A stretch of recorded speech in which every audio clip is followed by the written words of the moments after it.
जय श्री राम। अब तक हमने सुना कि रावण और राम के बीच में युद्ध आरंभ होता है।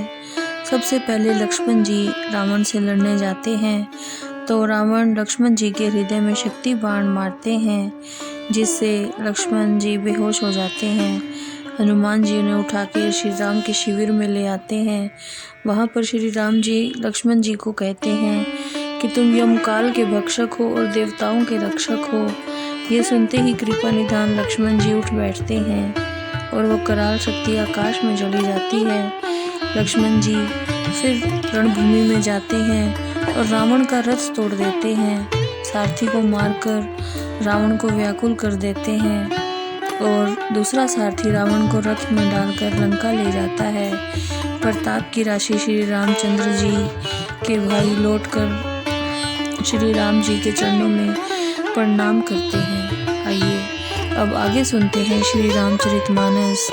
यहाँ विभीषण सब सुधि पाई, सपति जाई रघुपति सुनाई। नाथ करई रावण एक जागा, सिद्ध भय नहीं मारे ही अभागा। यहाँ जब विभीषण को पता चला तो वह तुरंत श्री राम जी के पास जाकर बोला, हे स्वामी, रावण एक यज्ञ कर रहा है। यज्ञ के पूर्ण हो जाने पर वह अभागा मारा नहीं जा सकता। पठवो नाथ बेगी भट बंदर, करई विदंस आव दस्कंदर। प्रात होत प्रभु सुबट पठाई, हनुमान दादी अंगद सब धाई। हे स्वामी, वीर वानरों को यज्ञ को विध्वंस करने के लिए भेजो।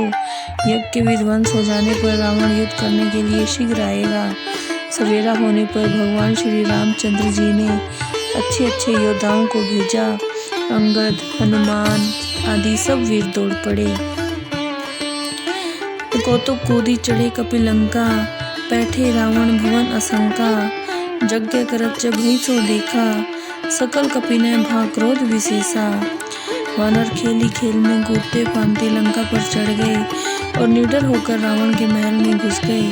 जैसे ही वानरों ने रावण को यज्ञ करते हुए देखा, तुरंत ही सब वानर क्रोध में आ गए और बोले, हे निर्लज, तू रणभूमि से भागकर गृह में चला आया।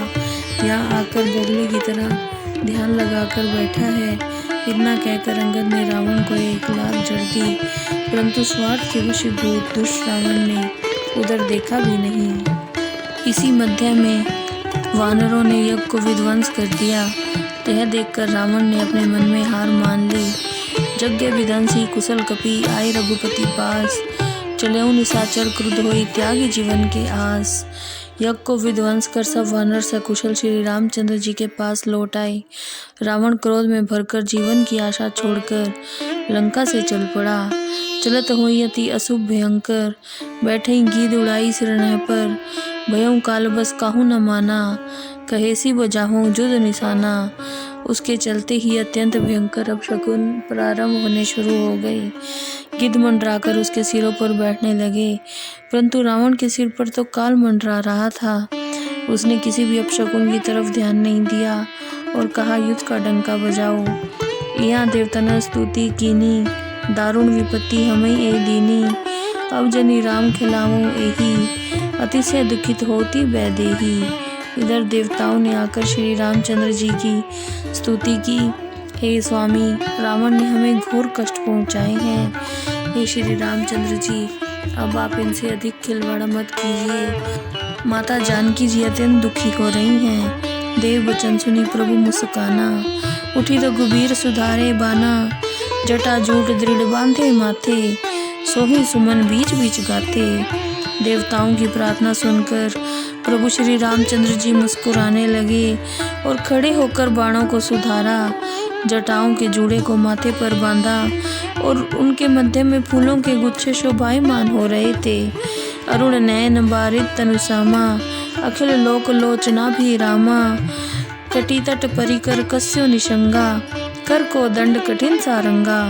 लाल लाल नेत्र, मेघों के समान श्याम शरीर, समस्त लोकों के नेत्रों को आनंद प्रदान करने वाले भगवान श्री रामचंद्र जी ने कमर पर तरकस को कसा और अपने हाथ में कठोर धनुष को पकड़ा। सारंग कर सुंदर निशंग, सिली मुखाकर कटी कस्यो। भुजदंड पीन मनोहर आयत, ऊर्ध्वरासुर पद लस्यो। तह दास तुलसी जबहि प्रभु सर चाप कर फेरन लगे। ब्रह्मांड दिग्गज कमट अहि मही सिंधु भूधर डगमगे। श्री रामचंद्र जी ने हाथ में सुंदर धनुष को लिया और कमर में बाणों से भरा तरकस कसा।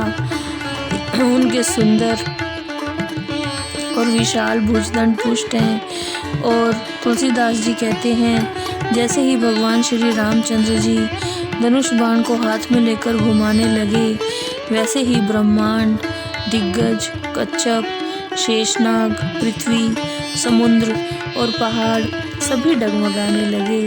शोभा देखी हर्षि सुर, बरसहि सुमन अपार।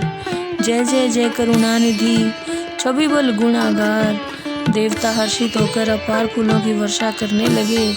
वो कहने लगे, गुण, ज्ञान और बल के स्वामी, पृथ्वी का भार हरण करने वाले, कृपा के सागर प्रभु श्री रामचंद्र जी की जय हो, जय हो। बहु कृपान तरवारी चमकही, जनु तह दिसी दामनी दमकही। गजरथ तुरग चिकार कठोरा, गरजहि मनो बलाहक घोरा। बहुत सी कृपाण, शूल, तलवारें ऐसे चमक रही थी जैसे दशों दिशाओं में बिजलियां चमक रही हों। हाथी, रथ, घोड़ों के कठोर शब्द और मानो ऐसे लग रहे थे जैसे भयंकर मेघ गरज रहे हों। कपिल अंगूर विपुल नभ छाए, मनहु इंद्रधनु उह सुहाए। उठई धूरी मानो जलधारा, बाण बूंद भय वृष्टि अपारा।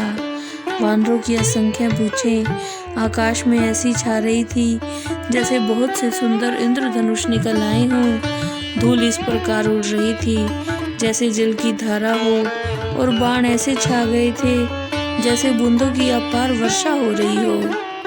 वीर दूसरे वीरों को गिराते हैं। श्री रामचंद्र जी के तेज से उत्साहित वानर राक्षस समूह को मसल डालते हैं। युद्ध के मैदान में श्री रामचंद्र जी के बाण समूहों से मरे हुए योद्धा सो रहे हैं। रावण हृदय विचारा, भा निसीचर संगार। मैं अकेल कपि भालूं, बहु माया करूं अपार। रावण अपने मन में सोचने लगा कि राक्षसों का तो नाश हो गया है, मैं अकेला रह गया हूँ। वानर व रीछ बहुत बड़ी संख्या में है, इसलिए मैं अपार माया रचूं। देव ने प्रभु प्यादे देखा, उपजा और अति क्षोभ विशेषा।